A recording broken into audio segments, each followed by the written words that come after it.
Hello students, इस lecture में हम टॉपिक कवर करेंगे टेस्टिस, जिसके बारे में आपने लास्ट लेक्चर में भी पढ़ा कि टेस्टिस जो होती हैं उनकी डेवलपमेंट जो है that start in abdominal cavity. यही पढ़ा था, लेकिन at the 7th month of embryonal stage they descend extra abdominally और किस ट्यूब के through? That is inguinal canal. अभी तक यही पार्ट कवर किया था, ठीक है।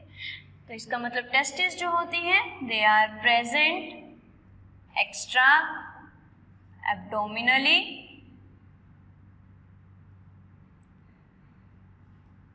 इन स्क्रोटम। ये रही इसकी लोकेशन। नेक्स्ट जो पॉइंट हमने कवर करना है that is its shape. Shape जो होती है टेस्टिस की वो क्या रहती है? ओवल रहती है। वहीं पे अगर मैं टेस्टिस का साइज देखूं अकॉर्डिंग टू एनसीईआरटी तो इसकी लेंथ जो है that is 4 to 5 centimetre and width जो होगी दैट इज 2 to 3 सेंटीमीटर। ये एनसीईआरटी की ही लाइन है। अब साइज क्यों इंपॉर्टेंट है? अगर कोई डिजीज होगी तो साइज में चेंजेस आती हैं, इसलिए एवरेज साइज हमें पता होना चाहिए। क्लियर? नेक्स्ट, अगर मैं टेस्टिस में देखूं तो मुझे क्या क्या पार्ट्स पढ़ने हैं। फर्स्ट आ जाता है इसकी लेयरिंग, जो कि इसके अराउंड कवरिंग प्रेजेंट होती हैं, दैट इज प्रोटेक्टिव कवरिंग, जिसे ट्यूनिका भी कहा जाता है। क्लियर? सेकेंड आ जाता है टेस्टिकुलर लोब्यूल। थर्ड हम पढ़ेंगे इसमें सेमिनिफेरस ट्यूब्यूल्स। नेक्स्ट जो हम इसमें कवर करेंगे दैट आर इंटरस्टिशियल सेल्स। अब इंटरस्टिशियल सेल्स का दूसरा नाम आप पढ़ चुके हो, that are Leydig sales.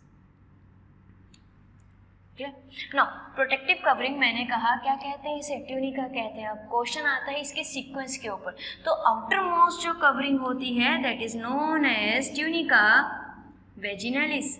Vaginalis पढ़ के ऐसा लगता है कि मेल में तो हो ही नहीं सकती क्योंकि वेजाइना से रिलेटेड वर्ड आ रहा है, लेकिन ट्यूनिका वेजिनालिस जो है वो टेस्टिस को क्या करती है? कवर करती हैं, and this one is outermost layer.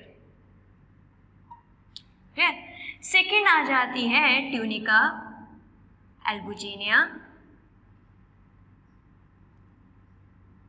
Tunica albuginea जो होती है दैट इज बेसिकली फाइब्रस होती है, और फाइब्रस में भी कौन सा फाइबर प्रेजेंट होगा? That is collagen. तो बोलते हैं कोलेजन कवरिंग जो है वो किस में प्रेजेंट होती है, कौन सी लेयर फॉर्म करती है? That is tunica albuginea. Next third one that is tunica vascularis. ये फॉर्म हुई होती है of network of capillaries. Clear? तो ये लेयर जो है प्रोटेक्टिव लेयर्स जो है, पहला क्वेश्चन कि इसके आगे क्या आएगा? ट्यूनिका आएगा।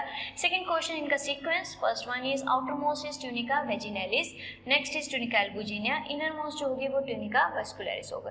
अब क्वेश्चन नेक्स्ट क्या आएगा? ट्यूनिका एल्बुजिनिया के अंदर कौन सी है? That is tunica vascularis. क्या नाम किससे बनी हुई है? Network of capillaries. Tunica albuginea किससे बनी है? दैट इज फाइब्रस या कोलेजन फाइबर से कौन बनी हुई है? That is tunica albuginea. These are the protective layers which are present around testis. Clear? Next आ जाता है टेस्टिकुलर लोब्यूल। अगर मैं टेस्टिस इस तरह से देखूं तो टेस्टिस के अंदर कंपार्टमेंट लाइक स्ट्रक्चर प्रेजेंट होते हैं। These compartment like structure are known as testicular lobule. These are compartment, ठीक है। तो this one is testicular lobule. तो एमसीक्यू किस तरह से आएगा या 1 मार्क्स? तो ये क्या हुआ? कंपार्टमेंट्स प्रेजेंट है। अब ये कंपार्टमेंट जो हैं वो नंबर में कितने हैं, दैट इज 250 कंपार्टमेंट्स। और कंपार्टमेंट दोनों टेस्टिस में या एक ही टेस्टिस में, एक टेस्टिस में, ईच टेस्टिस में कितने कंपार्टमेंट हैं, दैट इज 250 कंपार्टमेंट्स प्रेजेंट है। अब इन कंपार्टमेंट्स के अंदर क्या प्रेजेंट है, इन कंपार्टमेंट्स के अंदर ट्यूब लाइक स्ट्रक्चर प्रेजेंट हैं and these tube like structure are known as seminiferous tubule. इसका मतलब अगर मैं यहाँ पे कंपार्टमेंट बनाती हूँ तो this one is a compartment, one testicular compartment जो ट्यूब्यूल है उसके अंदर क्या प्रेजेंट है, seminiferous tubule. This one is first tubule, this one is second tubule. तो एक कंपार्टमेंट जो 250 कंपार्टमेंट है उसका वन कंपार्टमेंट के अंदर कितने ट्यूब्यूल प्रेजेंट है, 1 2 3 सेमिनिफेरस ट्यूब्यूल प्रेजेंट। इतना क्लियर है। अब ये जो सेमिनिफेरस ट्यूब्यूल हैं बेसिकली आप देखो, आपने असेसरी ट्यूब्यूल्स पढ़ी हैं। असेसरी ट्यूब्यूल्स में मैंने लिखा था रेटिटेस्टिस, फिर मैंने लिखा था वासा डिफरेंशिया, फिर मैंने लिखा था एपिडाइडिमस, नेक्स्ट मैंने लिखा था वासा डिफरेंशिया, यही लिखा था। लेकिन वहाँ पे मैंने कहीं भी सेमिनिफेरस ट्यूब्यूल का नाम नहीं लिया था क्योंकि रेस्ट जो ट्यूब्यूल्स हैं दे आर असेसरी, लेकिन ये असेसरी ट्यूब्यूल नहीं है और ये एक ऐसी ट्यूब है जो कि एक एंड से क्या है, क्लोज्ड है। ये ट्यूब कंबाइन करेगी, रेटिटेस्टिस फॉर्म हो रही है, फिर क्या फॉर्म हो रही है, एपिडाइडिमस फॉर्म हो रहा है, उसके रेटिटेस्टिस से क्या फॉर्म हो रहा है, वासा डिफरेंशिया, फिर एपिडाइडिमस, फिर वासा डिफरेंशिया। इसका मतलब ये ट्यूब कंबाइन करके नेक्स्ट ट्यूब फॉर्म कर रही है, लेकिन ये वाली ट्यूब का एक एंड क्या है, क्लोज। नेक्स्ट जो ट्यूब्स हैं उनका एक एंड जो है वो कोई भी क्लोज नहीं है। तो क्वेश्चन यही होगा कि कौन सी ऐसी ट्यूब है जिसका एक एंड क्या है, क्लोज है, वो कौन सी आएगी, सेमिनिफेरस ट्यूब्यूल आएगी। अब सेमिनिफेरस ट्यूब्यूल जहाँ पे प्रेजेंट मैंने बोला कितनी है, एक कंपार्टमेंट में 2 से 3। दिस सेमिनिफेरस ट्यूब्यूल, दो सेमिनिफेरस ट्यूब्यूल के बीच में ये जो स्पेस है, दिस स्पेस, ठीक है, ये जो स्पेस है, ये वाली स्पेस, क्लियर, ये जो स्पेस है सेमिनिफेरस ट्यूब्यूल के बीच में, this space is known as interstitial space. अब इंटरस्टिशियल स्पेस के बीच में कोई सेल्स प्रेजेंट होंगे, पॉलीहेड्रल सेल, यहाँ पे इंटरस्टिशियल स्पेस के बीच में कुछ सेल्स प्रेजेंट हैं and this cells are known as polyhedral shape के cells and this polyhedral cells are known as Leydig cells. अब लेडिक सेल्स क्योंकि इंटरस्टिशियल स्पेस में प्रेजेंट होते हैं, they are also known as interstitial cells. अब interstitial cells सबको पता है due to the effect of कौन से वाला hormone, luteinising hormone. Luteinising hormone secreted by anterior pituitary, anterior pituitary LH secrete करेगा, वो किस पे लगेगा, लेडिक सेल्स पे लगेगा and Leydig cells androgen release करेंगे, that is known as testosterone. And testosterone आप सबको पता है दैट रिजल्ट इन स्पर्मेटोजेनेसिस, यही पढ़ा हुआ है।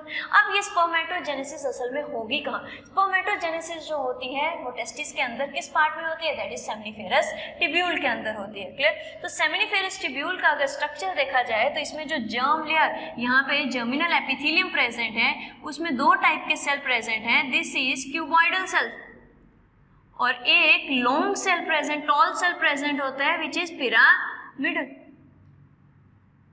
2 टाइप के सेल्स प्रेजेंट है, अगेन क्यूबॉइडल, फिर पिरामिडल, क्यूबॉइडल, पिरामिडल, इस तरह से स्ट्रक्चर दोनों साइड प्रेजेंट होते हैं। ये नहीं कि मैंने एक साइड बनाया है तो दूसरी साइड प्रेजेंट नहीं होगा, क्लियर।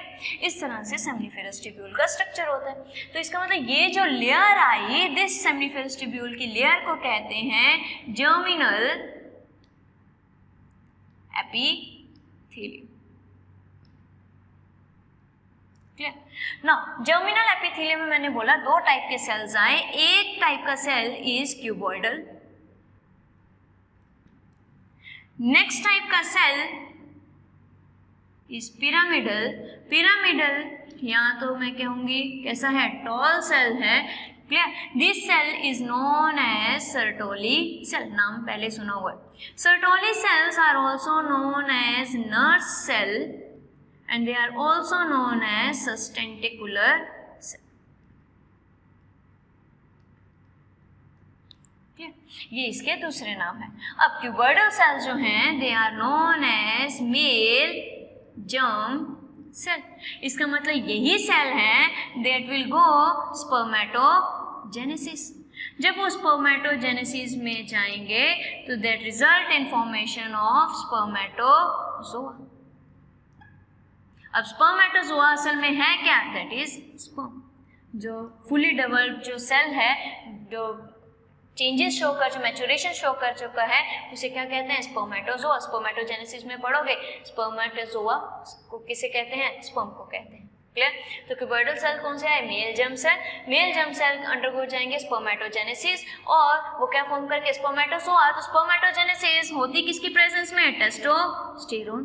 और टेस्टोस्टेरोन असल में रिलीज कौन कर रहा है? That is Leydig cells. और लेडिक सेल के ऊपर कौन सा हार्मोन एक्ट कर रहा है? एलएच।